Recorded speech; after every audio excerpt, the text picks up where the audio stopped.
Okay, everyone ready? Welcome back, everyone. Loving God, thank you for how you've been teaching us how to trace history correctly. Thank you for your patience with us as we learn to lay it out on the lines.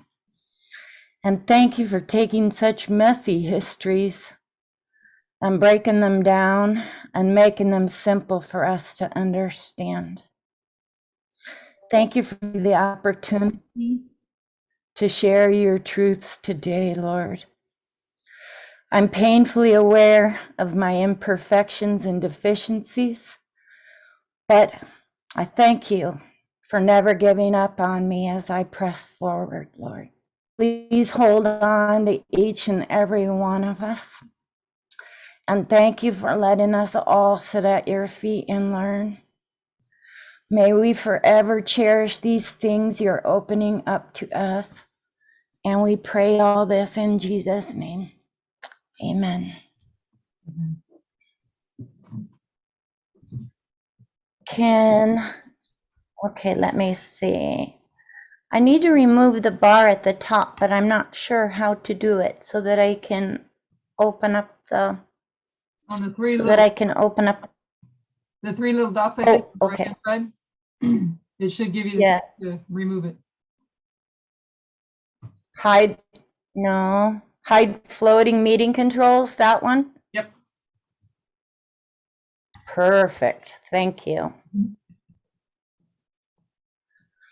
So hopefully this will be a good review for us. I know it really was helpful for me to do this, and it was a little bit challenging because in the beginning she's going to do some review in other classes that had very complicated boards. So in the beginning I tried to take a couple snapshots of those boards, but as we move through this, I will have the lines from this particular, when she picks up this after the review, I'll have the lines on the screens.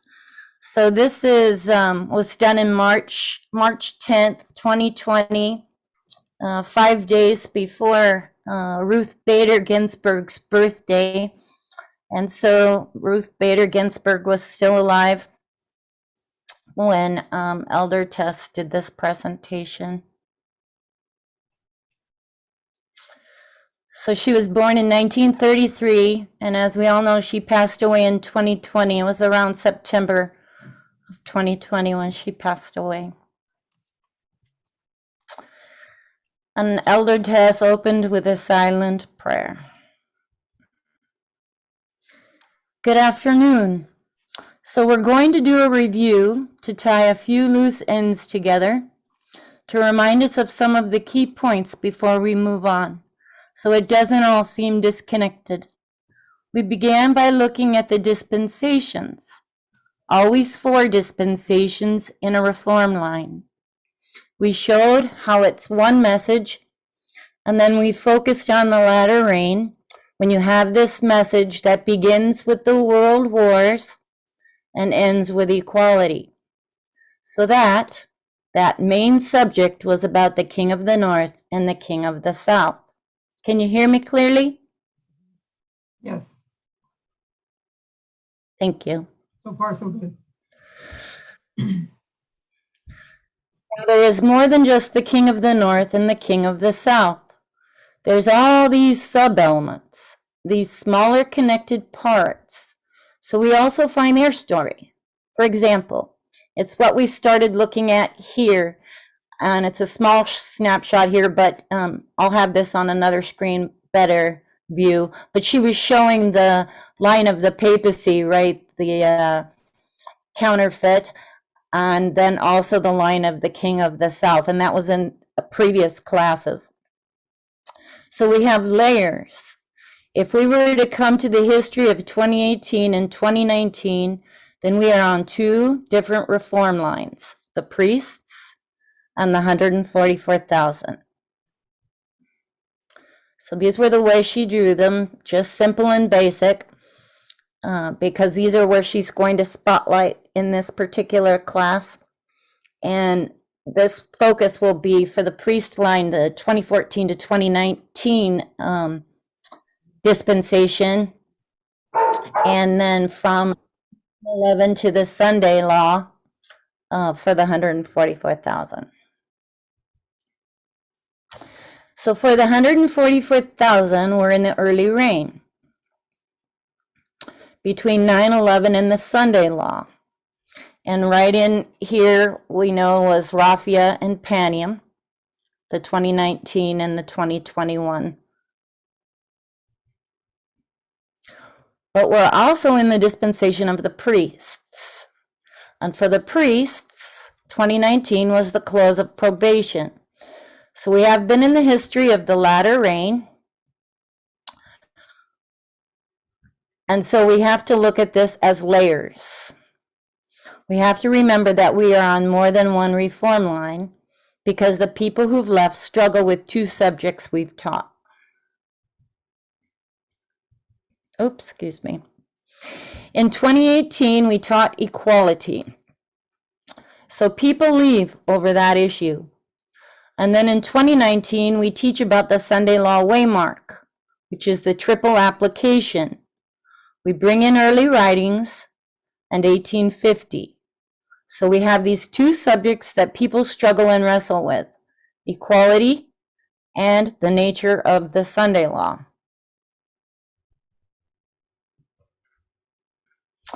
The reason we have these two subjects is because we're on two different reform lines.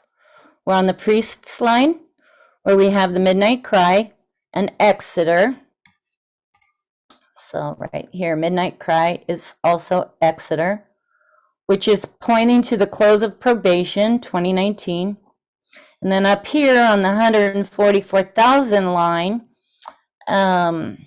we have, let's see here, 2019 is Concord, which is the increase of knowledge on the Sunday Law. And we also have to look, and we also have to have that increase of knowledge on the Sunday Law because we're on both reform lines. So the message is equality, but it's also going to shed light on other topics. It seems easier to understand looking back on it than it did when we were right in it, at least for me. I'm trying to watch the chat too. I've got my phone open, so if anyone wants to comment or speak, please feel free. One of the accusations Elder Jeff makes, his first accusation and his main accusation, is that we've covered up the role of the papacy and we've made it all about the United States. So when it was presented in October, what was the first message presented? So that's a question to anyone here today. Yeah, jog your memory. Fatima. So do you remember what? Go ahead. He beat me. He beat me to it. Fatima. I didn't hear. The counterfeit Fatima. Fatima. And looking Yes. at Fatima, yes. It sounded like you said Panama, and I'm like, huh? Yes, thank you. The very first message presented in that September or October school was Fatima. Now, I had a problem here. I wanted to present something about the papacy, and I wasn't sure why. I presented Fatima. I wanted to do a line of the counterfeit, but it had not come together. There were still a couple of elements I was wrestling with, so I just did Fatima and put the line of the counterfeit to one side. Then over those couple of weeks, towards the end, it all fit into place.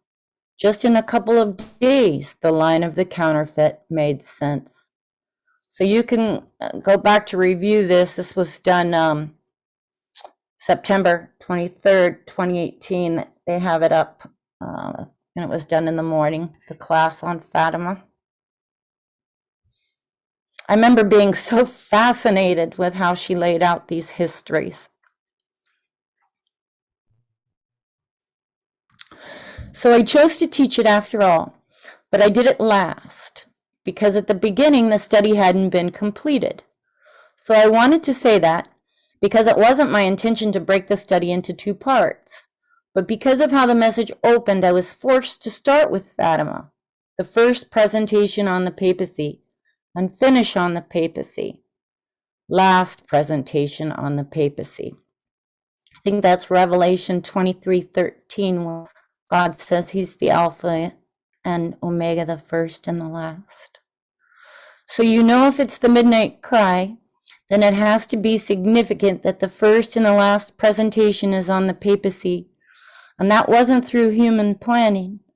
The same thing happened with the world wars, World War II at the beginning, and the message closed with World War I.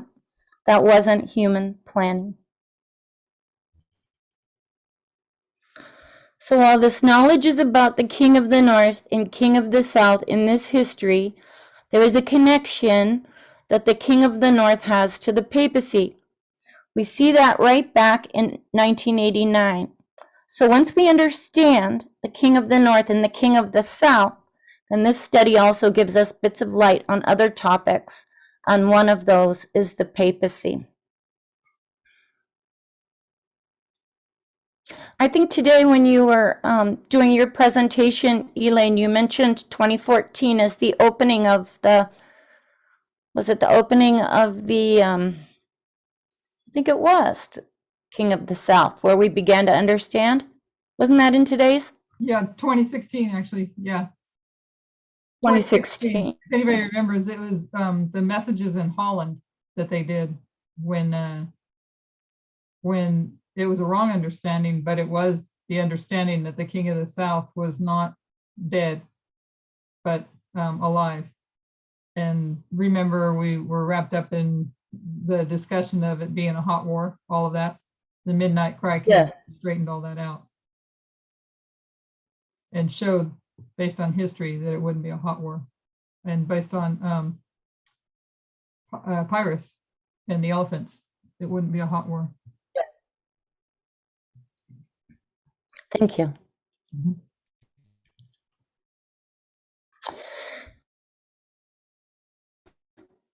It's the increase of knowledge of the Sunday law. If we were to expand this dispensation, so she brings it up here and she expands it up here on the line of the 144,000, then it's 9/11. It's Boston. Remember the repeating pattern. Boston conquered Exeter. The message is unsealed. There's going to be this increase of knowledge. 2019 is conquered, and it's going to be formalized at Panium 2021, which is all preparation for the test, the Sunday law. So that's the dispensation for the 144,000. So now she's going to begin by asking a series of questions, and much of the questions were inaudible, but Elder Tess will repeat them. So I hope that this makes sense how I've laid it out. So in 2019, it also becomes important that we understand the papacy, because what do you expect to happen at the Sunday law? So question for us, what do we know happens at the Sunday law? Anyone?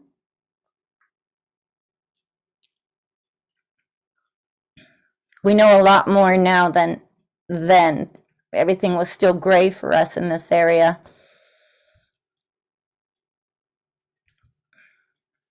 So there's going to be a resurrection of the papacy.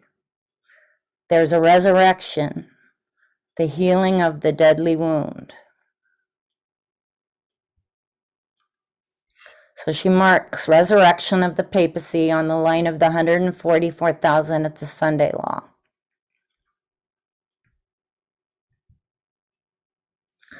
So what else happens at the Sunday law? Now here's some class answers. One of them was the latter rain.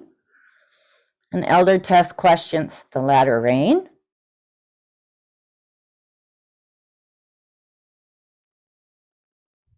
Another class member said, the seventh kingdom starts to rise. Elder test questions. Starts to rise. It's there.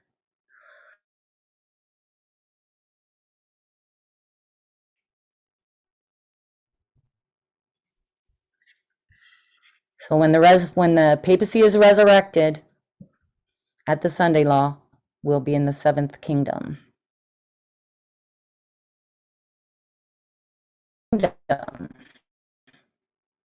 How does the seventh kingdom show it has risen? What marks the seventh kingdom? How could you know if you're in the sixth or the seventh? So here was a class member's response. And this is so familiar. I remember these answers, right? So the sixth is America, and the seventh kingdom would be America as the head of all the other nations, but still America. Elder Tess. So it's still America, but how do you know that this America has changed? Question for any of you out there. How do we know that America has changed? Anyone?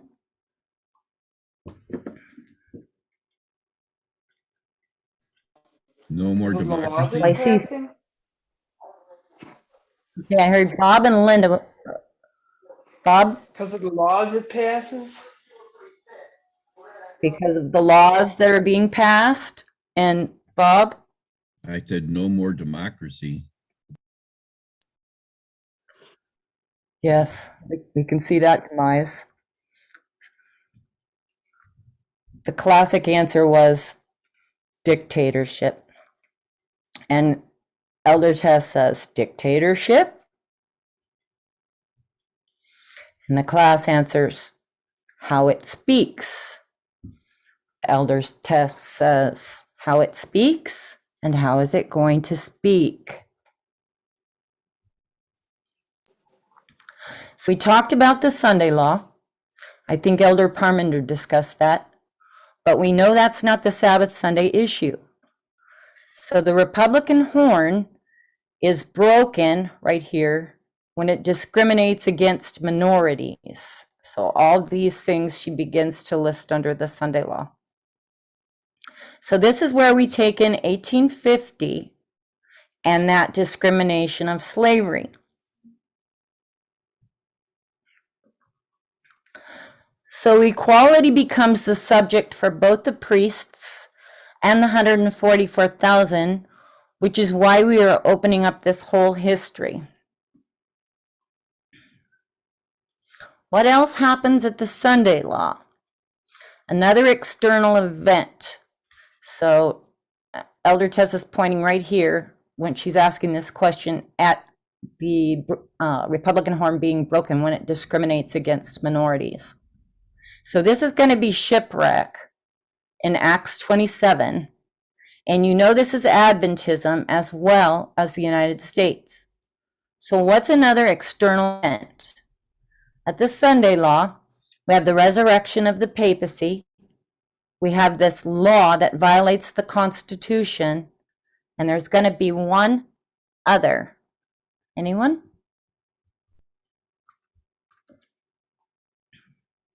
We know so much more now. So, the class answers, death of the king of the south.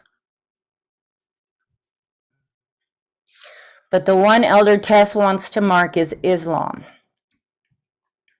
So she's just going to highlight these bullet points under the Sunday law, the resurrection of the papacy, the discrimination against minorities, and Islam, so that we can see we are in the increase of knowledge. So it's not just the king of the south and the king of the north in the world wars. We have to,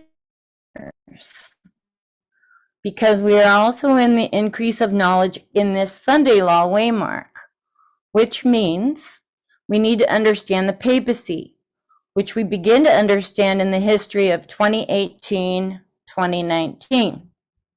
The nature of the Sunday law, we did not begin to understand until 2019.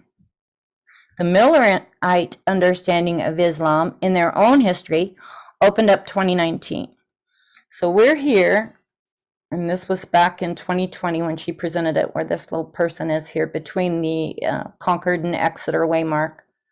And so now we're here, 2022, getting closer to that Sunday law. Or as we know now, the many different discriminatory laws that are going into place that make up the Sunday law. So this was the board that she was showing back then on the papacy and the 1260 years when the papacy lost, was hit by the deadly wound. And then at the Sunday law, the papacy resurrects and it gains back what it lost, which is similar to what happened with the USSR when it received its deadly wound in 1989, and it lost its spheres of influence, right? And Putin has worked really hard to gain that back. And here she has it listed as the resurrection of the King of the South at 2019, when these different countries begin to come back into the sphere of influence. And she also used the 2520 when we got the 151 and the 126, the 1863. So this has to be Adventism, right? When Adventism became a church and goes into Laodicea to, I guess, the 2014, would that be our Sunday law? They don't know they're in the Sunday law, but that 2014, can you help me on that one, Elaine? Because this was from a previous class, but I pulled up the board because this is what she was talking. Yeah, I had a question. Go ahead, honey. But I didn't go hear. ahead and re-ask what you're asking, and then I have a thought on something Sarah asked. Okay. Would you, So the 1863, this is the church. This is Adventism, right? The 151 years correct. to 2014. But so this would be the gathering. So in 1863 was the scattering, and in 2014 is when the gathering. Would that be that? Yeah, I think so. In 1989, I'm not sure. I'd have to pull up that chart to look at the exact ones, because I just did all those, the scatterings and the gatherings, and look how fast they leave my mind. I'll look it up on Yeah, I'll look it up no. while you continue on. But it's interesting because you're saying she says the resurrection of the King of the South is at 2019, and I thought she took that back. Maybe somebody can help me back. I don't remember if it was 2001, but somewhere in there she put Putin. Anybody remember that? Well, we have Putin up here at 1999. Okay. Just Putin marked Yeah. up here at 1999. Okay, but she actually says the resurrection is 2019. That's what it says here. Resurrection of King of the South. Arrow up here, 2019. And she Yeah, lists the yeah, countries: that's right. Syria, Ukraine. Anybody remember, has it ever been said as well marking it, or just marking Putin at 1999? So sorry, Sarah, if I misstated that. I was thinking when she asked when the resurrection of the King of the South was, and that being marked as Putin. So, but it's here at 2019. Anybody else? Yeah. And I'll try to look up on the scatterings and gatherings real quick while you keep going forward. This could be the Sunday law, though, too, because she brings in, well, because 1863 would have been when Christ would have come back, right? Because their Sunday law was 1850, and then Christ would have returned at 1863, but instead they went into Laodicea and they set up a church. And 2014 would mark our Sunday law. And then she also is using 1888 here, the 126 to 2014, which this very possibly comes from when Parmenter in 2012 wasn't it 2012 that he said the Sunday law would be in 2014, and now we had to accept that date, but now we're learning what that all meant? Yes, learning what it all means. Okay. Now, 2014 was the Sunday law. Mhm. Now, 1863, externally, it was slavery, right, in the middle of the Civil War. Middle of the Civil War, yep. Yeah, so it was slavery. And then 1888 was the A.T. Jones confrontation with the Sunday law. Yes. So Congress. yeah, Congress. So you got slavery, you got Sunday law agitation that leads to the 2014 Sunday law. So I think, isn't this the 1 + 2 = 3 or triple application? You're right. Good job. Okay, and Yes. I found the And ones so I found the ones that I was looking for, and it's the Alpha history, and it ends at 1863, and they go into a scattering at 1863. So I don't know if you mark the gathering at 1989, which it seems like you would. Do you know what I'm saying? yeah, I think we solved it. This has to do with the Sunday law, the Okay. triple application of prophecy Yeah. on this particular line. Okay. Yeah, sorry, I was distracted out of the file, trying to remember where it was. It's because you have to hold and juggle all these different lines and years, right? Because on what application it could pertain to something else.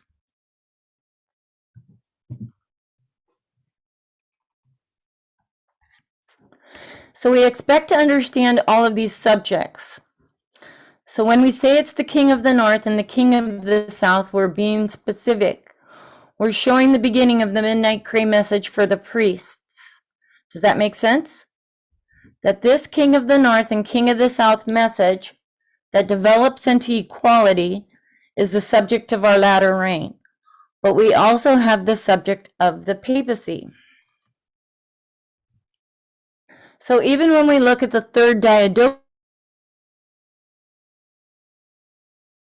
details of the papacy, some details of Islam, because all of these players do interconnect. So that enabled us to be able to compare and contrast what resurrection means. What resurrection meant for the papacy demonstrates what it meant for the king of the south. Resurrection is when you take back what you lost when you died. So the papacy resurrects when it takes back what it lost in 1798. The king of the south resurrects when he takes back what he lost in 1989. So that's where we spoke about the resurrection of the papacy at the Sunday law. It had to start a war to get back what it had lost. The resurrection of the king of the south. It also had decided to take back what it had lost. Are we all okay with that? Yeah, so that's where she's marking 2019, because the history to 2014 to 2019 is was a win for the king of the south at 2019 at Raffia, because of all the spheres of influence that he won at 2019. So that's what she's saying there, the resurrection being 2019. Yes. Because Thank you. it's brought back. I have a question. Spheres of influence. Yes, Jackie? Yeah, well, get my thoughts together here. So the territory that the king of the south lost, he was regaining back in 2014 with Crimea? 2014 She is does. began. Yeah, because that's She has when yet. he was invading, wasn't he, in 2014? Yes, but it's the history between, let me see if I can find it real quick. The history between, where do I have that? 2019 and, okay, if you can give me just a second. I'm going to bump you for a second, Susan. Okay. Yes. Go ahead, Elaine. Okay, this was the fulfillment of 2019, so that's what she's actually talking about. So I love reviews. I love reviews because I know she marks Putin, but I was mistaking Putin as that resurrection. I don't know if that was ever related, but what she's saying is that 2019. So this was the history 2014 to 2019, and these were the issues that were taking place. And we know that Ukraine was one of them. Yeah. So we have all these issues. Yeah, here it is right here. And then this is all the wins of the King of the South, increasing his sphere of influence, raising him back to resurrecting him back to his Soviet Union state, not the actual nations of the Soviet, that made up the Soviet Union, but now it's all over. Did that? Okay. Yeah. Yeah, I gotcha. Sorry, Susan. Thank That's you. a nice, clear chart, Yeah, Jack. Elaine, thanks. thank you for that. So I have to pull up share screen again then, yeah? Yeah, I apologize. No, don't apologize. It's just a learning. Let me see if I can find it. Hopefully it doesn't mess No, you up with the hold on. one. Yeah, I lost Keynote. Hold on. Let's see. My bad, sorry. There we go. Got it up. No. Guys. I'm very appreciative. Just everyone be patient with me. I There just we happened go. to remember where that one was at to get it quick. Okay, go up to the three dots to get rid of the Oh, floating controls. There we go. And thank you, Lord, for my internet not going out. I've seen it come up a couple times where it says my internet is, I forget what the words are, but it's a warning that I might lose internet. unstable. Yeah, that's it. Your internet's unstable, so I'm afraid that you guys can't hear me. Well, there is a couple of pauses. Okay. You got the words here, so it helps. So when you drift out, it's usually only a few words, and it's only happened a few times. And you've got the words here, so as long as we keep reading along with you, we're good. Praise the Lord. So that's just a review of what we had done at the question answer meeting. Oh, let me make sure I didn't miss a slide here. No. Okay. So that's just a review of what we had done at the question answer meeting. And we also showed how that message had developed with two witnesses at each step. Two witnesses for 273. Does anyone remember? Just a quick refresher question where we got the 273. Anyone want to? Acts 27, Give that Levites in Numbers chapter 4, 5? I don't remember the chapter. 2737, I think it is. You'll have to look it up. I think it's 2737 where there's 203 score. Anyway, I don't have it open in front of me, but, and then yes, we subtracted Luke, Aristarchus, in Paul from the 276 people on the ship, which brought us the 273, right? Right. Something like that. Okay, so two witnesses for 273, two witnesses to bring us to World War II, and then we have the two witnesses of the Omega history of Pyrrhus combined with World War II, which showed us the latter end of our history. And then we could bring in the Third Diadochi War in World War I, the two witnesses, particularly for the early half of our history. So if we covered what I wish to at this school, which isn't likely, we'll go through that. So we have the King of the North and the King of the South, which takes us to equality. So we're back in 2020, we were still calling each other sister and brother. So Elder Tess says, Sister Kathy, can you tell us how the King of the North and the King of the South does that with the wars to equality? The King of the North and the King of the South took us to geography.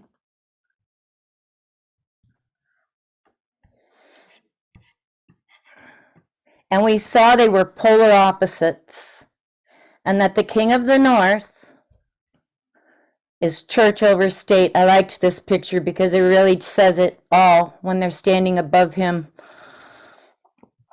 And the king of the south is state over church. Kind of liked this too, because Putin looks like he's just giving this guy, you know, telling him what's gonna be. So Yeah, king of the north, it's interesting. church over. They all have their hands on him. And then Putin has his hands on the religion. Yes, Yeah. yes. You can really see it.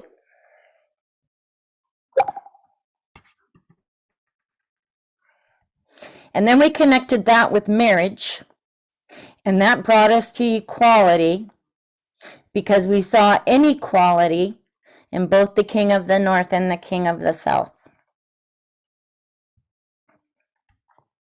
So through studying the world wars in the latter rain dispensation of the priests from 2014 to 2019, the study of World War III took us directly to a study of equality.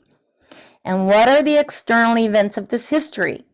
Because this message was a testing message for 3 groups: priests, Levites, and Nethinims. So if you're not a priest, you don't know about any of those studies we've talked about. If you're not a priest, how are they tested on these issues? Anyone? How, if you're not a priest, how are the Levites being tested? How are the Nethinims being tested? By external events, being on the right side of the issue. Yay! Yay for Fell House team. That's right.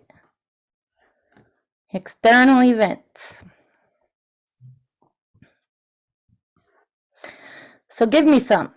So we've got 20, and she wants to really hone in just on this time here, from 2014 to 2019. So give me some external events. You've gotten right to the end of 2019, and there's an impeachment. So from 2014 to 2019, the study of World War III took us directly to a study of equality. And what are the external events of this history? Gay marriage. So here's some classes. Yes, you're right, Penny. We've learned so much since then. And as you'll see, that was none of their responses yet. So the class responses were Syria, Russia, Donald Trump, geography. Elder Tess then says, that helps us, but they cannot do the model of geography. So how does that teach them of equality? For a Nethinim, they can't look at World War III and bring that to equality. So I'm not asking how Nethinim see all of this, but how are they tested on equality? And the class responds, women's issues, or political issues, or the political system? And Elder Tess says, I would suggest that it's the same thing, because it's the political system that's driving inequality between men and women. And what's the motto? The personal is Political. political. So the class responds, Russia and Putin trying to change the Constitution? Elder Tess says, so we see this in 2020 with Putin trying to change the Constitution. Then Elder Tess explains that she wants to keep the focus in this 2019 waymark dispensation. So she asks them, what else? The question is about, Abortion laws. Go ahead, Elaine. the question is about how do we see equality in there? The events and equality? Is that right? Was that the question?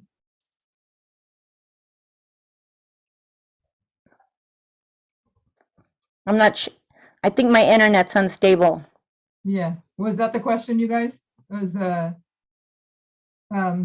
events looking at equality in that history, 2014 to 2019?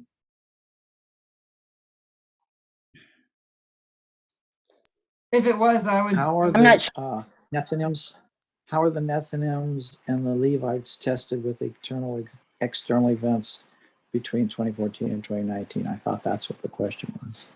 Oh, okay. Or You're which, was it David. which external That's events? You cut external events. Yeah, was the question which external events? Is that what we're filling up as the external events? Yeah, I think that's The what it external events, Okay. yes, between 2014 and 2019. Well, I was going to bring up then Hillary then- Clinton and the election. So one of the class responses was abortion laws. And Elder Test does mark abortion laws in this realm here. So there are laws against abortion. That's happening around 2018. What else? External events from 2014 to 2019. How are the Levites and Nethinims tested on equality from 14 to 19? So Tamina has mentioned impeachment, but I'm not sure if that one teaches them about equality. Impeachment is more of a World War III subject. So she's still trying to get the class, and remember this was 2020 when she did this, March 2020, and Ruth Bader Ginsburg was still alive. And so we were just beginning to understand these things. And she's still trying to get us to focus on this 2014 to 2019 dispensation.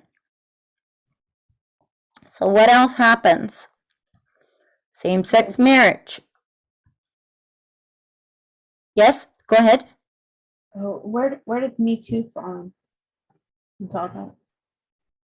I can't remember what year. Good, that was. Christine.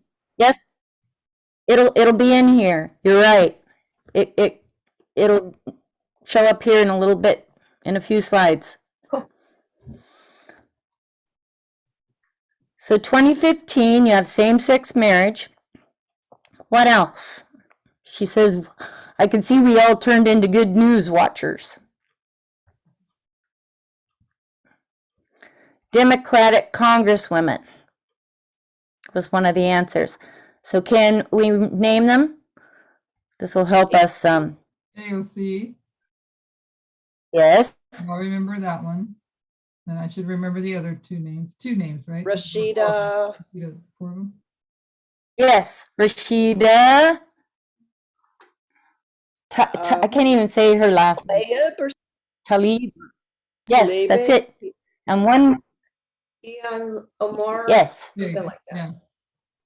Yes. Great. So Rashida, I don't know how you say it, Tlaib or Tlaib, Ilhan Omar, and Alexandria Ocasio-Cortez. 3 minority women. They become really the greatest visible enemy of the far right because they hit every box of discrimination except homosexuality. 2017, Elder Test marks laws against homosexuality. So we have 3 people in 2014, Sessions, Miller, and Bannon. We should all know who Stephen Miller is. These 3 come together and they begin overturning the establishment in 2014. So just pictures help me keep the names also in my mind. So Jeff Sessions, Steve Bannon, Stephen Miller. Okay, so what else happens? We're all thinking too hard. So I'm just going to put down the election of Donald Trump. And I think this is going to go where you had said, Elaine, with Clinton. We say what Donald Trump did, but we don't talk about his election. So what else happens? So you have this effect between one camp that's led by Obama and Clinton versus Trump. So with Obama and Clinton, you have 2 minorities represented. What else? Mm. So Trump is over to, go ahead. Did somebody want to speak? Immigration So Trump is laws? overturning it. Yes, yes. So Trump is overturning everything that Obama did. I think the climate accord becomes an important part of it, and there's a crisis on the southern U.S. border. So this goes to your response, Penny. And what does Trump call that crisis? Anyone remember what he called it?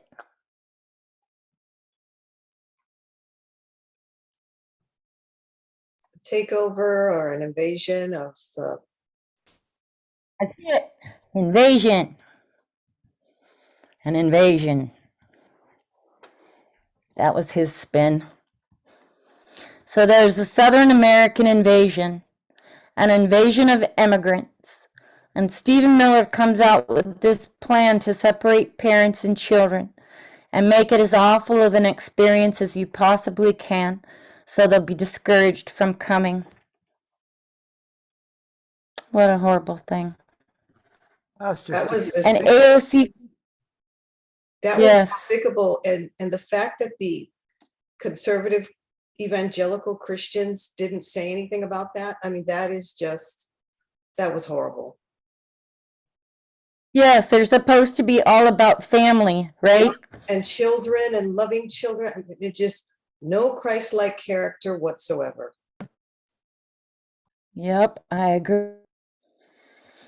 And AOC calls these concentration camps. Gosh, I remember that too, hearing about all that, and that was constantly in the news, and how they were, it was just terrible how they were treated. So what else?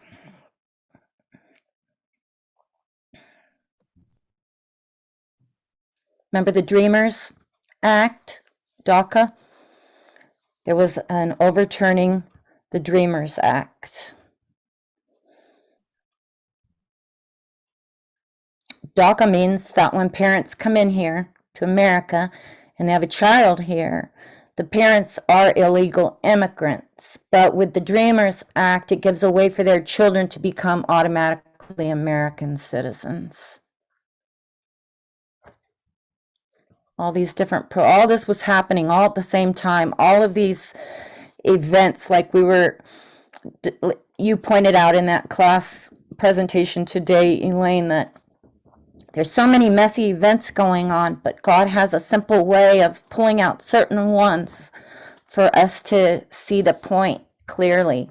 Otherwise, it's just kind of chaos everywhere. yeah, I mean, if you think about it, all of this protests, everybody's protesting. You know, minorities have no rights, no constitutional rights. Women have no constitutional rights. Blacks have no constitutional rights. Little people have no constitutional rights. Only people that have constitutional rights are white men. Sad, but very true, Phil. Very true. And I don't know if we were even recognizing this as simply as you just stated it, because it was such a mess of events all happening, you know? Yeah, Thank God for these lines. yeah, if everybody had the same rights as these white men have, there would be no protest. So there would be no inequality. Yes. Very true. So here comes your response, Christine. Elder Test Marks 2018, Megyn Kelly, right? When Trump had that, because Trump didn't say anything nice about anybody, especially was hard on the women. And then says, so the hashtag Me Too movement now also in 2018 hits Fox News Network. So we have all these events beginning to stir up here.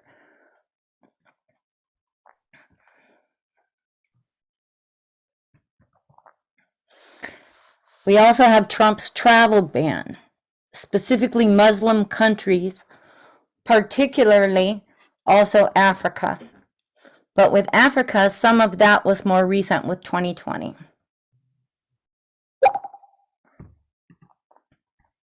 So we have Trump's travel bans, and she kind of puts it right up here, borderline 2019, extending over. And we also have as many verbal attacks on women, one of whom also was Megyn Kelly. This is really just to remind us how these last 5 years were. It all started with Steve Bannon in 2014. And what's going to happen is that they're going to overturn the court systems. So question, this Sunday law waymark on the line of the 144,000, it's not a Sunday law. Is it a law? No. Who says no? Why no? So the black text will be elder tests, and in the blue italic is the class responses. And elder test is going to repeat these class responses. So here's the class member saying, so it's not an issue between Sabbath and Sunday, so there's no need for a law. And this is elder test.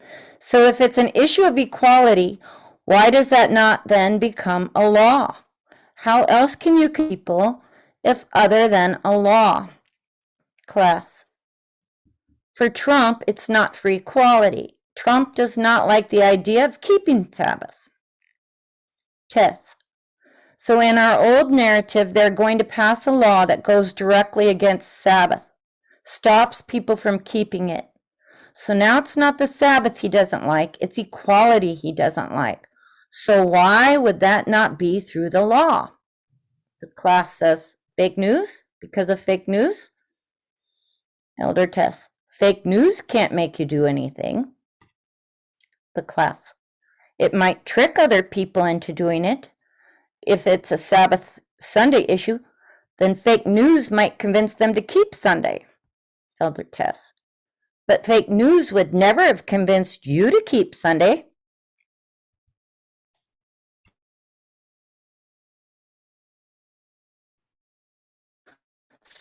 So I don't think he particularly cares. I agree with you.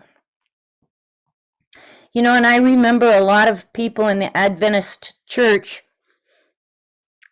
I don't know if I got cut off because I saw that sign on my screen again, but I remember at that time a lot of people were happy about Trump becoming president because his daughter had become Jewish. I think her husband was Jewish.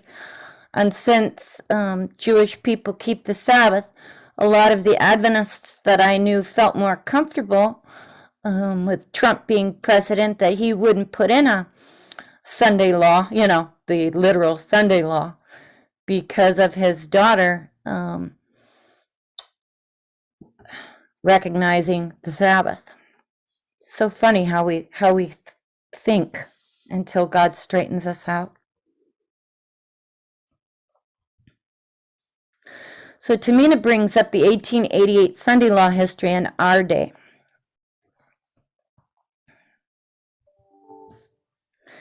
So you can only persecute by the state when there's law.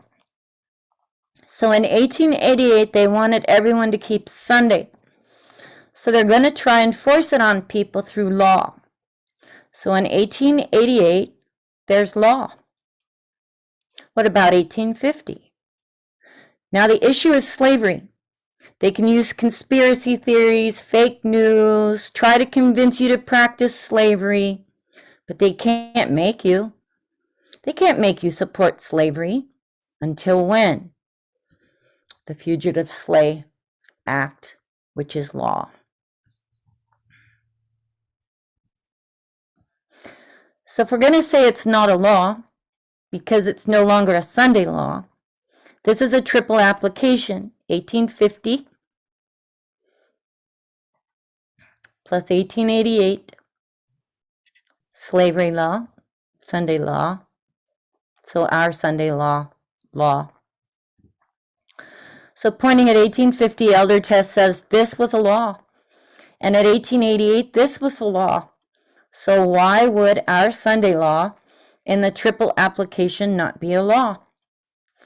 Pointing to 1850, 1888 history, she says this is the history of failure, just like 1989 was for the papacy. So it's a failure internally and externally. And Ellen White says that it's all set up. The movement is currently in progress. So we have 1850 law, 88 law, and our Sunday law. So I'm suggesting we shouldn't discount the law, if that makes sense. So what do we have to do to implement law? The class says, depends on what kind of law. Elder Tess, any law. They have to introduce a bill, but that bill will just fail. What do they have to change? The Constitution? Not the Constitution, not first. What do they have to do first? Change the culture of the people? The people matter, but not everyone matters the same. I would suggest it's the judicial system. It's the judges. So they need, I know it's more complicated, but they need the House and the Senate. And then they need the Supreme Court. Then they need all the other courts. It's the courts that they need to change. Because in Obama's years, if you had have introduced a travel ban into the Supreme Court, would it have passed? No. What do they need to do? Their first work, change the courts. So Donald Trump was given a gift because in 2014, Republicans took the House, and one fellow, Mitch McConnell, what he was able to do was block Obama to the point where he couldn't appoint any judges. So you have this judicial system where many judges are appointed for life. So George Bush, in his time as president, appointed to the Supreme Court 2 judges. This was Alito and Roberts. He appointed 2 Supreme Court judges, and into the circuit court, the lower court, he appointed 62 judges. He did this in 8 years. So this was Bush's Supreme Court.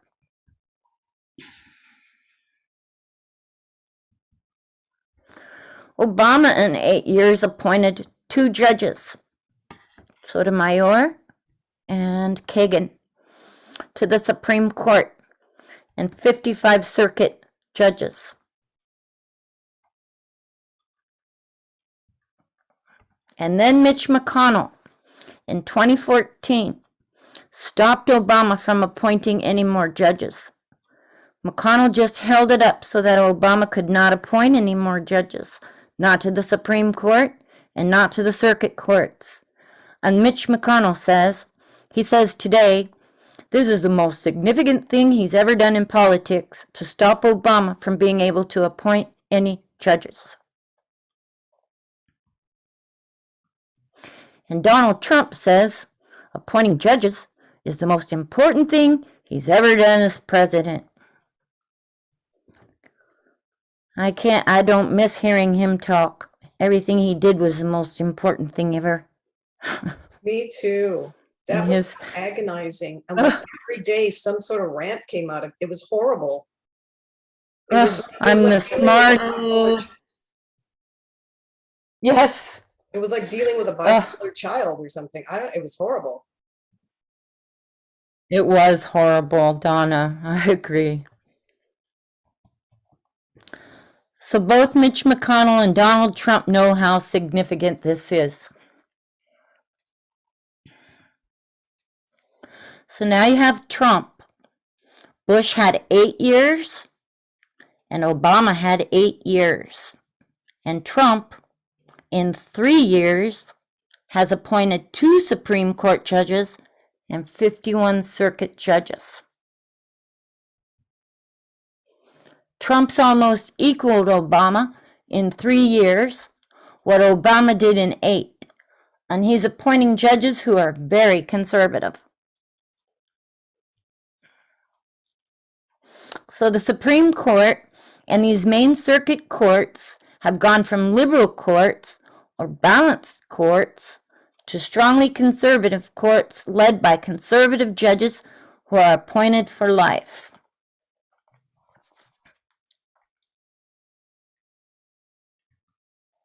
So the Supreme Court has 9 positions to fill. And it has always been seen that in this Supreme Court you should have 4 conservatives, 4 liberals, and 1 that is in the middle, not very conservative and not very liberal. And this balance has been able to be maintained for quite some time. What Trump has done is turn it from this balance to conservative 5, liberal 4. So you'll notice all these court cases are coming up this year. There are many court cases to do with women's rights, the rights of homosexuals, the rights of immigrants, and the rights of Black people. They're all coming before the courts. And if you look at how the Supreme Court votes, you see 5-4. 5 vote yes, 4 vote no. That's no longer the case. This was under Obama. So this is what it has turned into. So Trump's been able to swing it to majority conservative, and who's hanging on for dear life, for her life?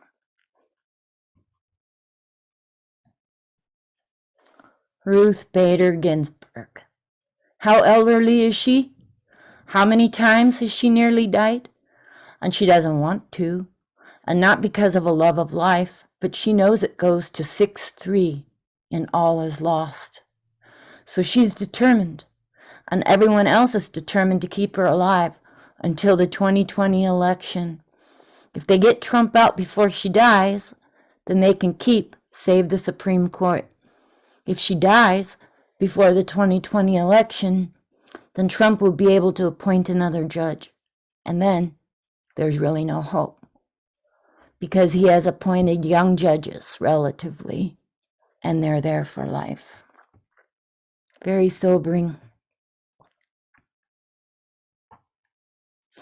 The difference between a conservative and liberal judge.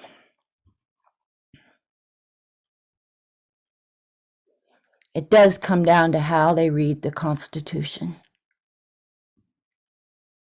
Does anyone know there's actually 4, looks like I was researching that, ways to interpret the Constitution, but there's 2 basically main ways. And Amy Coney Barrett and go ahead. I think one is the originalist, which is that conservative, ultra conservative. Yeah. Isn't that Thomas and Barrett? Yes. You're right. They Yes, Amy Coney Barrett and yes, Scalia was like that too. Scalia, he was an originalist, and Ruth Bader Ginsburg was, I can't remember now the name of the other one. It's more of a liberal way where you're not looking at the Constitution as a static document that doesn't move or grow as we grow, just like our truth. It's so close to the 2 methods of interpreting the Bible, right? Where people want to go back and keep the old traditional way and nothing changes, or we move forward and grow as the light develops, right? Yes, it's the liberal, I forget too what they call it, but it's a progressive. It changes with the times and the peoples, because we understand that people change, things changes. But the originalists, they insist on interpreting the Constitution the way the original writers of the Constitution interpreted it, and we know how they were thinking. So it was slavery, it was white privilege. It was, all that. So Lit-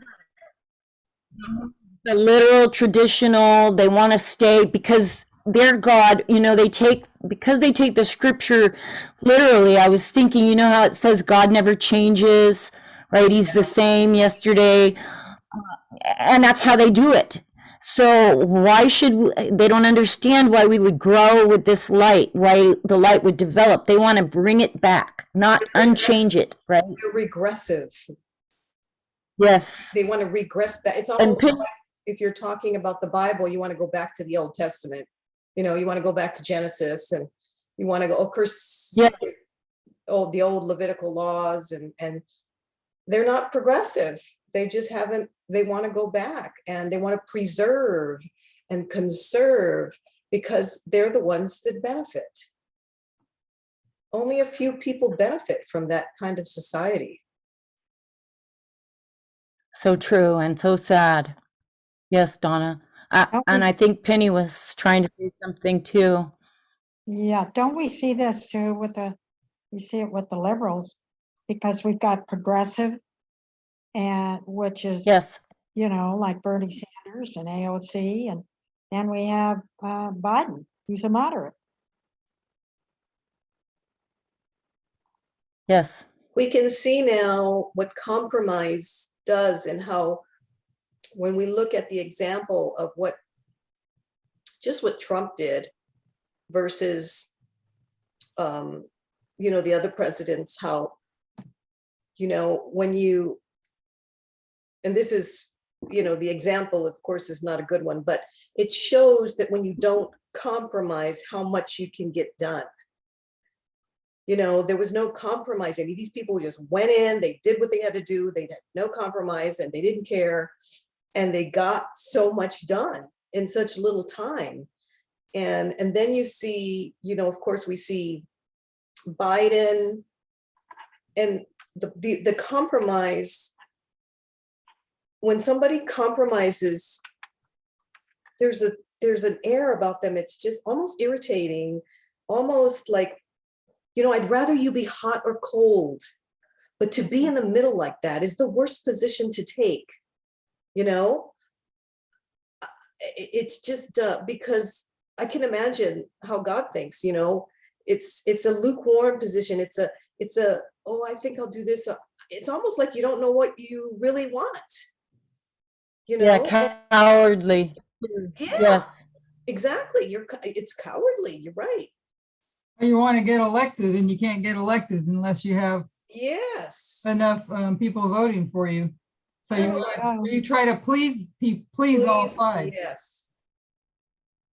It's irritating. Yeah, pretty sad. Yeah, people like that.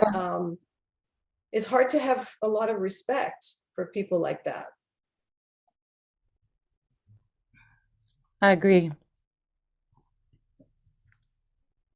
David's got a question. So if you had, I'm so sorry. You see it David, you there? have a question? Well, he made a statement. No, A very go ahead, very David. good one.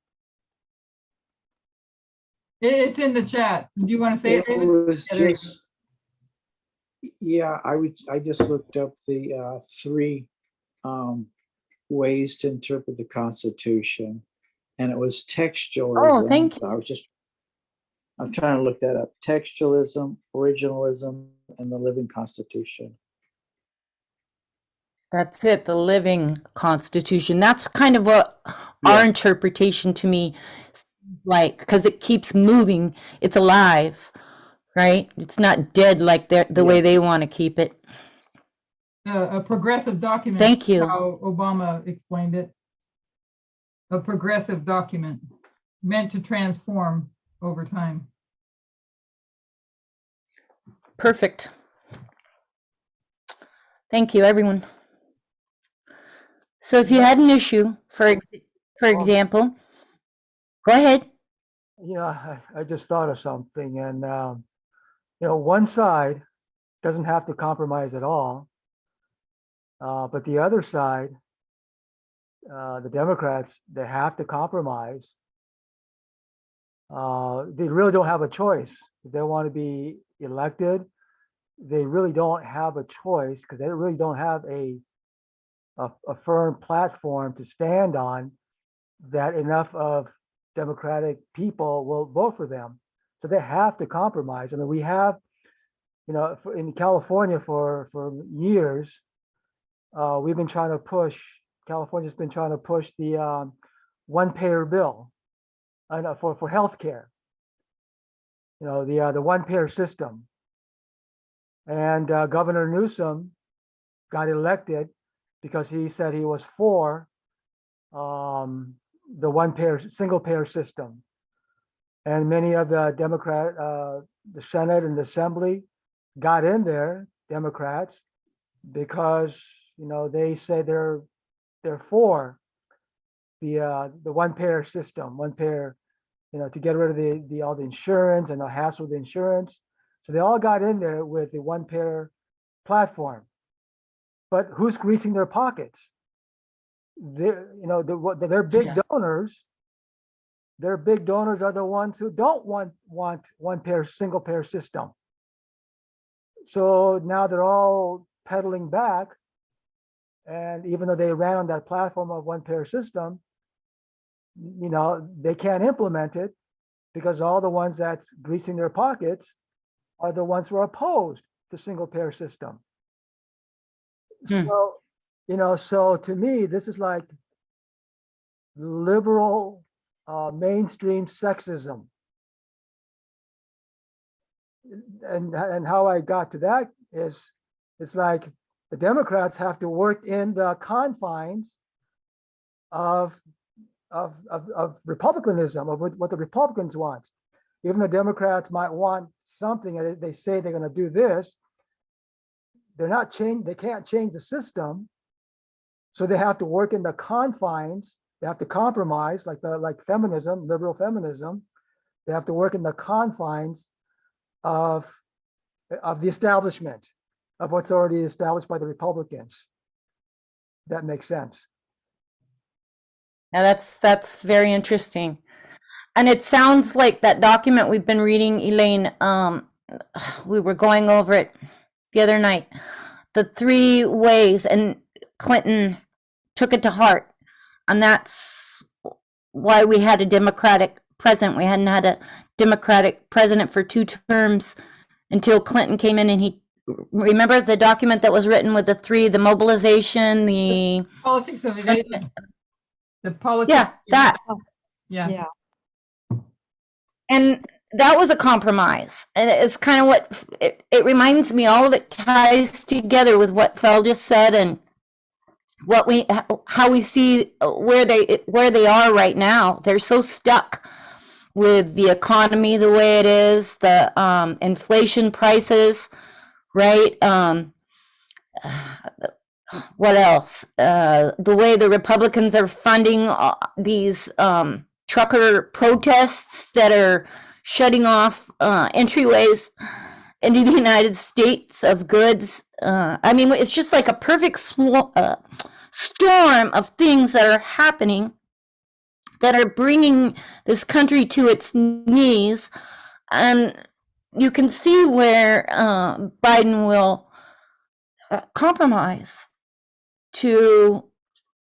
and the Democrats will try to compromise to steer this ship, It's really hard to do because you can never please everybody, you can never please them all, and you wind up in the end hurting everyone and hurting yourself. So true. Yep. Shipwreck. Yeah. So if you had an issue, for example, a homosexual comes into your store and says, "I'm getting married. Can I buy a cake from you?" And the person says, "No, I don't cook for homosexuals." Now you have 2 different interpretations. A conservative will say it violates his religious freedom to have to cook a cake for a homosexual. And the liberal would say that the homosexual was discriminated against. The Christian did not have to sanction his wedding. All he had to do was give equal treatment, cook a cake for him like he would do for anyone. So it's just like slavery. Back in slavery history, conservatives would have argued it violates my religious convictions to not own slaves. It was against their better business practice. They made so much money off slavery. Terrible. A liberal would argue, you're not the one being discriminated against, the slave is. But the conservative says, the Bible tells me different races shouldn't mix, and the glorious land should have slaves. You know, I didn't know that they even had this, what they called a selected parts, the Holy Bible, just for Negro slaves, where they had removed any scripture from that Bible, so that if a slave wanted to read the Bible, anything that pertained, to freedom for them was removed to enforce slavery. They Yes. had this Bible with select. Yes, I read I that. didn't know that first. Yes, and they would yes, that's how they appease the slaves, to make them feel as if they were doing what God wanted them to do. Be obedient. Listen to your master. Yes, the big lie, all lies to get what they want, and they hide it behind Trinity. Oh, disgusting.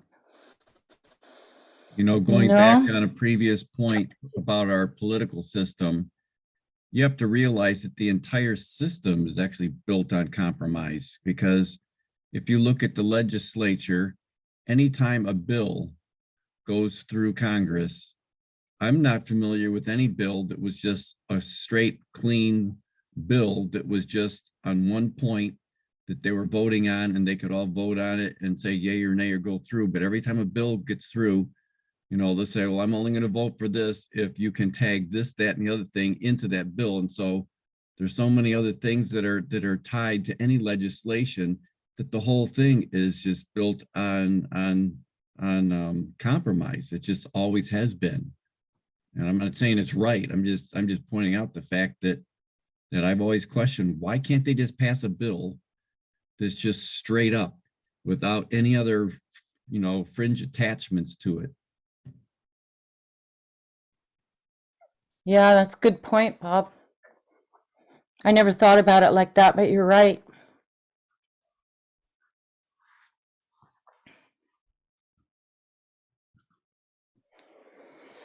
So it becomes this argument about whose rights are being violated. And these were some actual clippings from back in the day, right? And the one side, the pro-slavery arguments, of course, Cotton's king. So it's all about lining their pockets, right? And controlling people for profit. And then, of course, the other side, which was interesting, this was printed for the author in 1737, Benjamin Lay, and it's written in the old type, so some of the F's are actually S's. It's the way that it was written. So, but anyway, you're an apostate, right, to keep another human being in bondage. So just like today, so divided. So can a customer be denied service because of an issue over the price or the product, but can they be denied service because of a prejudice against a customer about just who they are? So that was a class member's question. So if you went to the civil rights movement, if we just looked at the civil rights movement and we use the same story, there's a black person, an African American man. He goes into a cake store and he says, cook me a cake, bake me a cake for my birthday. And the owner of the store says, I don't serve black people. It goes against my religious convictions. So you can use the same story with the cake, but we already discussed this is what happened with their schools. It went against Jerry Falwell's religious convictions to give education to a black person. So the African American man says, bake me a cake. And the store says, no. So the Protestant owner says no because of his religious convictions. So is it violating the Constitution for the Protestant owner of that store to be told, your religious convictions do not allow you to discriminate against someone? That's the whole argument with segregation, because the Protestant conservative is saying it's against their convictions. It's violating our religious convictions and persecuting us. This is force. To force me to bake a cake for a black person. To force me to wear a mask, right? So it has moved on from then. And now it becomes a story of a homosexual getting married. Now you have the Protestant owner, and he says, cakes for homosexuals. It violates my religious convictions. And now the argument is, who's the victim? Who's being discriminated against? In the courts, a conservative judge will say the victim is the Protestant owner. A liberal judge will say it's the homosexual or the African American or the woman or the immigrant or the slave, if that makes sense. Takes you back to the religious freedom that they want. Trying to think of, it was, I think we talked about it the other night, I don't remember, but I know I was talking about this recently with James Madison, and it was the email that email, Susan, that I sent out. I think it was you that I talked about. So the James Madison and Thomas Jefferson, and then saying, I think it was Madison that said it, that, they're crying out for religious liberty, but what happens when they get their religious liberty, then they're going to choose which religion, and Yes. the steps that it takes you to. Yes. Ugh, ghastly. So that's what they're doing, is crying for religious liberty, but not realizing where that step takes them to. Yes. And it's so interesting too, a lot of these people that have gone and gotten where you say that, what is it? Where they don't want to wear the mask because it's against their religion or whatever, but they're not even religious. They're using that form just so they can have their way, whatever it is their way is. But it reminds me of that quote where Ellen White says something about the Sunday movement, and the people don't even realize where this movement is tending, right? They don't see until it's too late. They get on the train for whatever reason, because it fits their agenda for whatever reason that it is that they want their selfish way for. And once they're on, right, and they see where it's actually going to go, and it'll be too late to get off. When they choose not to wear a mask, they're making a political stand. Yes.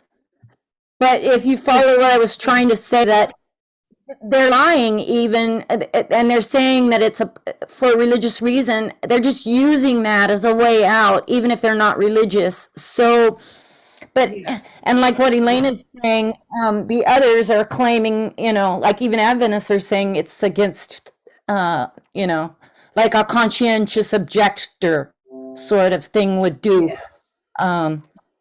What's the, Yes. somebody probably can remember this. And it was in talking about the Holocaust. The phrase goes something like the different groups that died, but it didn't involve me because I was. Yeah, they didn't come. Yes, What they came for the polls.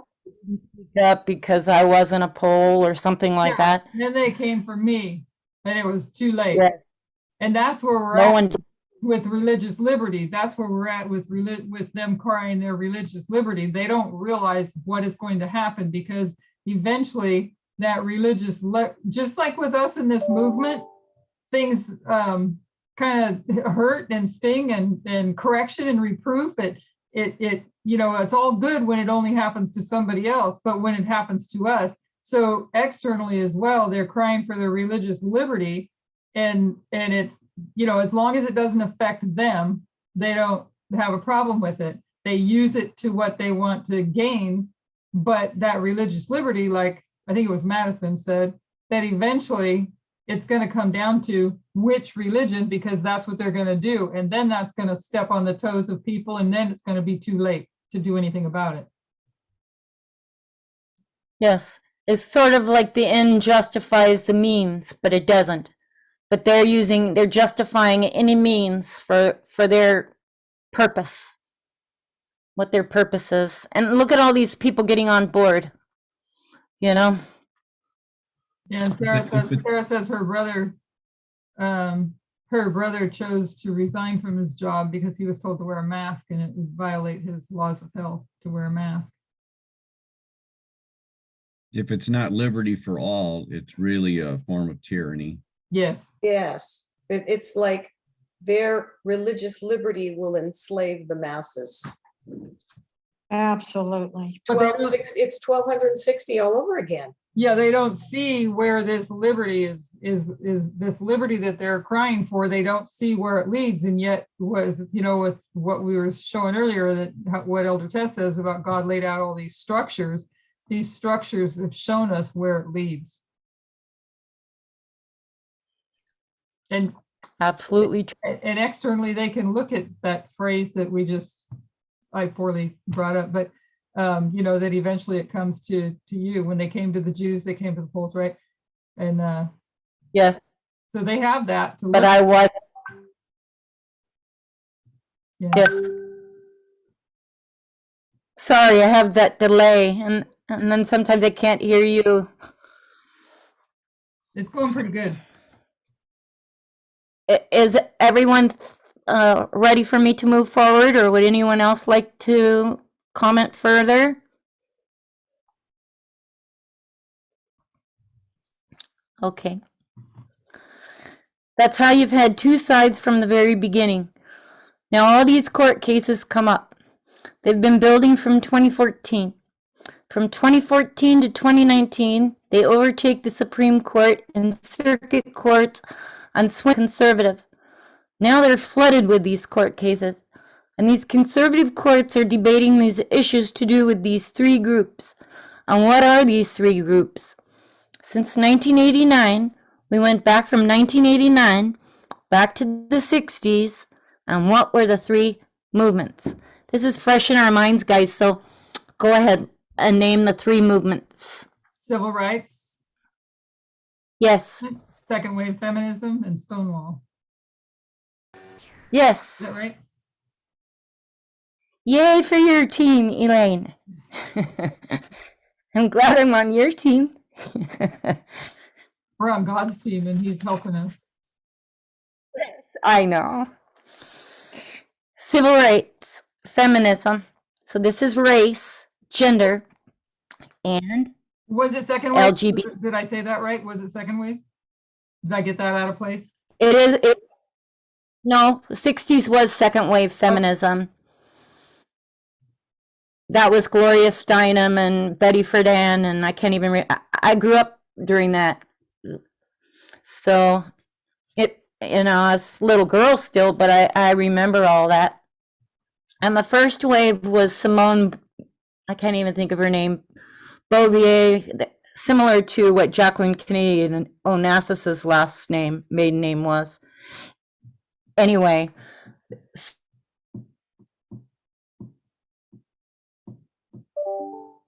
in the fourth wave, because the third wave kind of was a dud, right? In the 70s, isn't that what Tessa said? Yeah, I think so. 70s or 80s, something like that. So civil rights, feminism. So this is race, gender, and LGBTQ. So this is the story of the last 40 years, particularly these last 20. So it's race, gender, and homosexuality. So now we looked a few days ago, and we saw how these three movements initiated our reform line. They brought in Reagan, who was racist, sexist, and homophobic. He was a conservative and controlled by the Protestants, elected and controlled by the Protestants. The time is now. Boy, they wanted it really bad, didn't they? So these are the three movements that began our reform line. Civil rights, like you said, Elaine, feminism, but more particularly, if you were to get specific, it was second wave feminism. And we now know LGBTQIA+.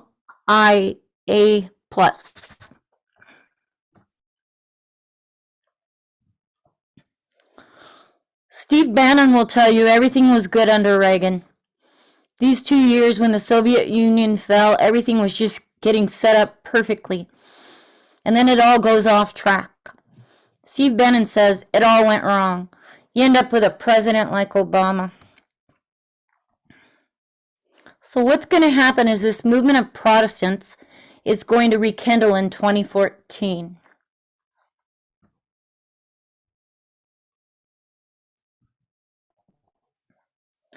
If you were to go to 1850, this is the Alpha history, and this is the Omega history.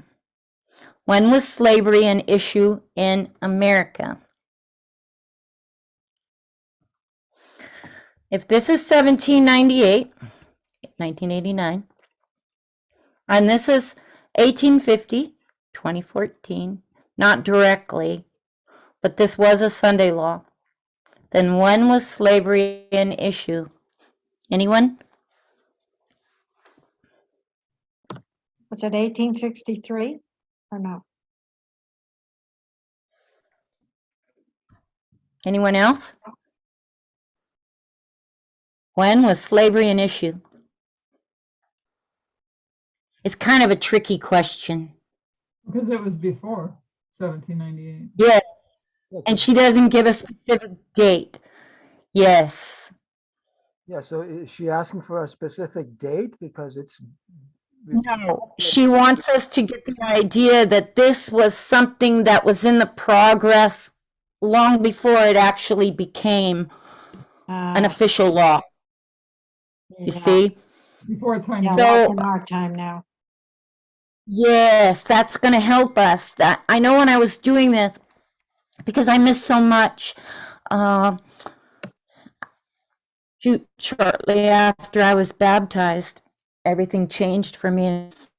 This really helped me a lot because I began taking this slow and thinking about what we're learning now and how she laid it out then, you know. And yes, you're right, Jackie, because that the way it's progressing now for us with all these events that we talked about that happened.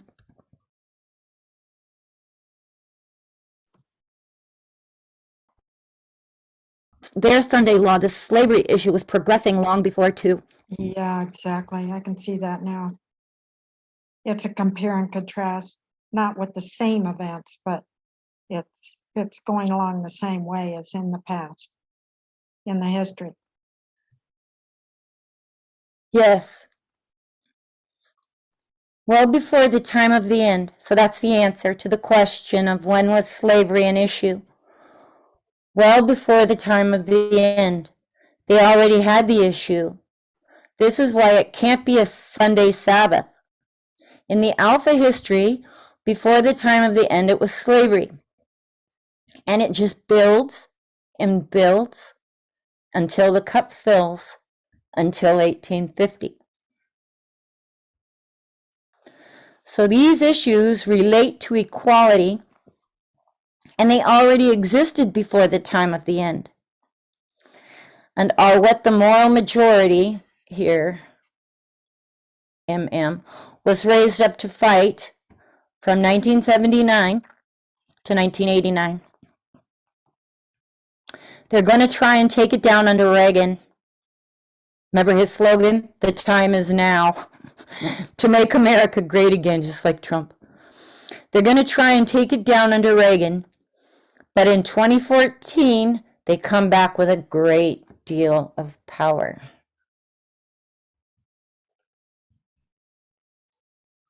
And we've just started discussing some of the things, just a few of the things that transpired. But the first thing they had to do before they could attack those three movements was take down the courts, the Supreme Court and the circuit. They begin that work in 2014 with Mitch McConnell. And then all through, from the election of Trump to 2019, these three issues. The three issues have related to immigration. I don't want to be narrow. Also the rights of the Black people in America. There is much more in this history. So all of those Black people who are arrested on crimes a white person would never have been arrested for, they're imprisoned when a white person would never have been imprisoned. They're no longer allowed to vote in an American election. So, also their rights that have been argued through the courts. So I don't want to keep it to immigration. It all comes under this nationalism, race, the rights of women, and the rights of LGBTQ. That is what has hit the court system from 2014, which was a planned agenda. It wasn't by accident. And there are many of these court cases planned for this year. So the change isn't just in the White House. The most serious change that has occurred in America is the overturning of the judicial system, and that should matter to us because we should know what has to happen here at the Sunday law. Now the class comments were inaudible.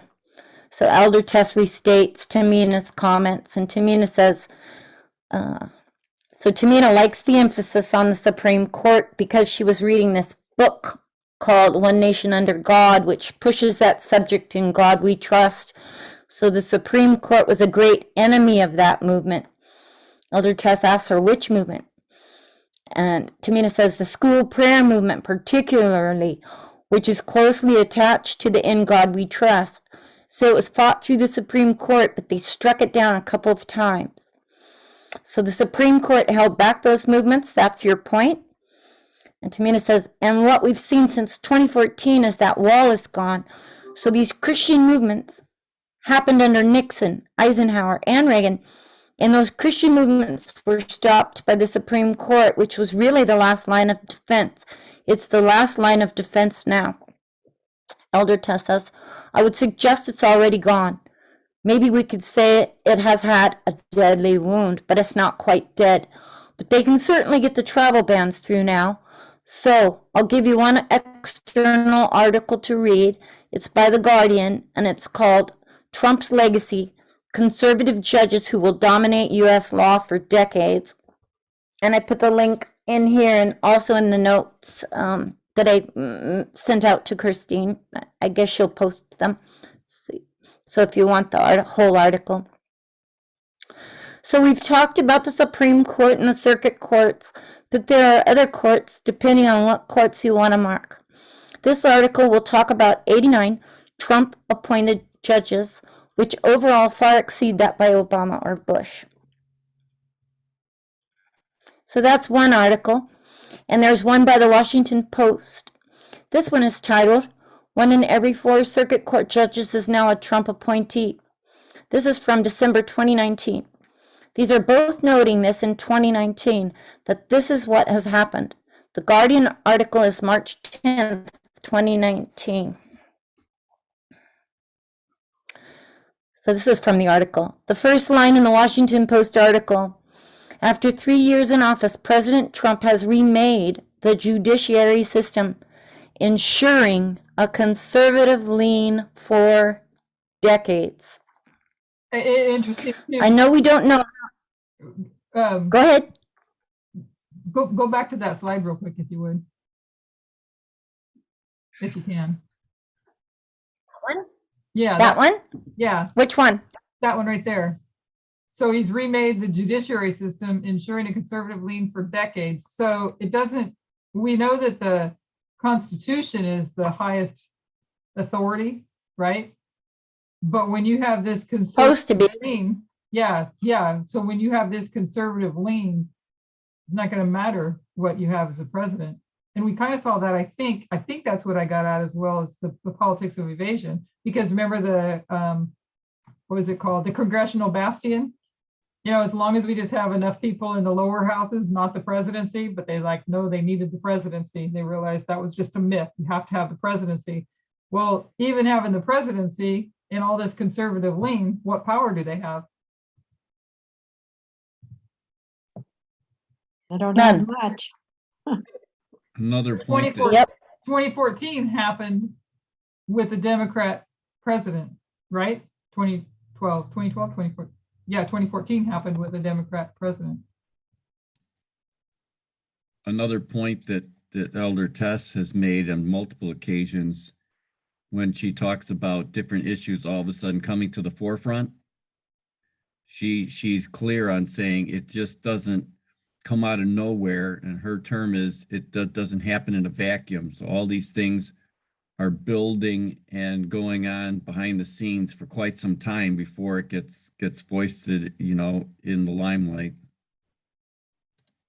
Yeah, and so what did God do? He Yes. gave us the structures, gave us the methodology that eventually brought us to the third angel, the methodology, and then the second angel to correct the mistakes of the first angel, and then the third angel uses that methodology, and God lays out all the structures so that we can see the messy history in a simple Yes. fashion to understand what's happening. Yes. He showed us how to break them down and make them simple for us. So is Yes. And how to trace history correctly. is that then the wheels within wheels that at first they look like chaos, the messiness of all that, and Yes. the structures brought them all into place so that you could see? Yes. I'd say so. I never heard her say that, but I'm just asking what your thoughts are on that. Because you have all these things being juggled around at the same time. But he brings them all down into clear view. He pulls out the ones that are most necessary for us to make sense of all of it. Yes.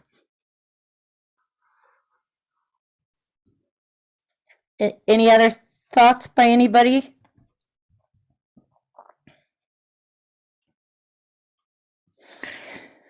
So I know we don't know how their judicial system, at least all of us don't know how all of that works, but they're going to broaden this scope to the federal bench. They'll talk about the federal bench, 187 judges. So what I want us to see is how these three movements began that we discussed. That is what Protestantism attacked at the very beginning of our reform line. It's what united them and made them political. And that is what has happened in 2014. But as Sister Tamina was sharing, they've failed in this history. But now, from 2014, thanks to Mitch McConnell, they've taken down the court systems. And we know that this Sunday law, ours, in the Omega history, comes through the courts. And now, these three issues that all relate to equality are being fought in the courts. And the courts that have always held back this religious political movement are no longer able to do that. So we'll start tomorrow looking at the line of Christ. But as we look at the line of Christ, I want us to remember this because it does connect. To remember what's happened over these 6 years. This is just a tiny bit, but these are the issues fought through the court systems. And we know so much more now. Class comments, Elder Tess repeats. So the comment is, why wasn't it fixed in the Constitution? The problem is that people will argue about how it's written in the Constitution as it is. People will still argue about what the Constitution means. They'll just find a different way to read it, a different way to define liberal and conservative. And it's also a little like the issue of term limits. You could only run for 2 terms. It was never written, but everyone knew to do it. Everyone knew to keep to it. So a president only ran for 2 terms, even though they legally, under the Constitution, could run for a 3rd. Until when? Anyone remember? Roosevelt, FDR. Yes, good girl. And I think Phil said it at the same time. Roosevelt. Not the Theodore version, Franklin Roosevelt. By the time he got into his fourth term, everyone was panicking. And when he died, they finally put it into law. 2 terms and no more, because while everyone is behaving, no one sees the need for law.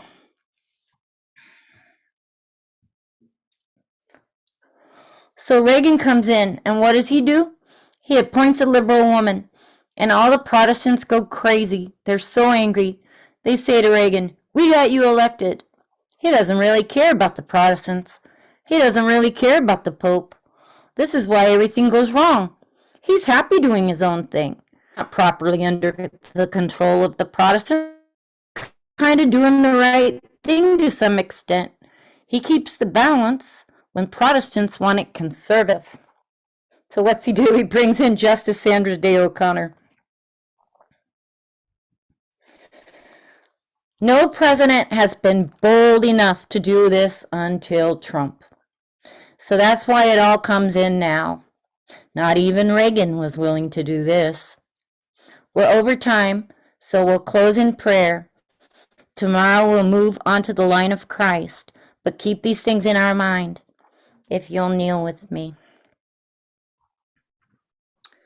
Dear Father in heaven, thank you for our blessings.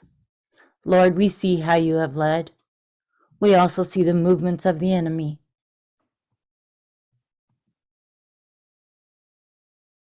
Responsibility. When they signed up as priests, it came with a set of conditions. They signed up for a job, and many of us do not see the need to take a part in this work, to feed others and not just be fed. We know this takes courage for many people, and you're sympathetic to our fees. But when we look at the size of our work, just how big, organized our enemies are, not Future for America, they're not our enemies. But we look at what's rising as the deadly wound heals. As church and state come together, may we focus properly forward and see the work in the conflict we have in front of us. I pray we'll feel our individual responsibility to take up the work of a priest. I pray this in Jesus' name. Amen. Amen. I think Amen. That was really good review. Thank you for that. when Trump was, I don't remember how many were in the initial, wasn't it like 17 candidates that, and he went through all of them? Was it 17, something like that? But I remember is when he got that, the list from the Federalist Society, the judges list. And I'm pretty sure that was connected, if I remember right, to him getting the Protestant endorsement. Anybody remember that? Was that correct? I believe so. I believe that's true. So he gets the Protestant endorsement because he promises to do, I don't remember ever hearing that about Reagan and O'Connor being liberal. I never looked at it. So she said it there, obviously. So, and I watched all those classes, but I just didn't remember that. Well, he did it. He got what they wanted done. Trump did. Yeah. Yeah. That was interesting about Reagan. Yeah. That he got in there, but he didn't care about the Protestants that much once he was in there. So he didn't fulfill their expectations. Yeah.